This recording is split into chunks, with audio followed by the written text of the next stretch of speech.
Up first this evening, yet another multi-million-dollar robbery in 24 hours. Shortly after midday today, gunmen made off with nearly $24 million from a vehicle belonging to security company Beryllium.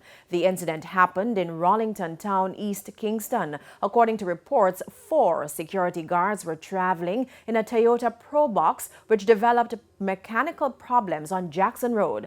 While the vehicle was being repaired, a car drove up, men alighted and held up and robbed the guards. The guards, who were not harmed, have been questioned by detectives. Beryllium confirmed there was an incident involving one of its vehicles in a statement. The company, however, says a police probe is in progress and it will provide an update once it is authorized to do so.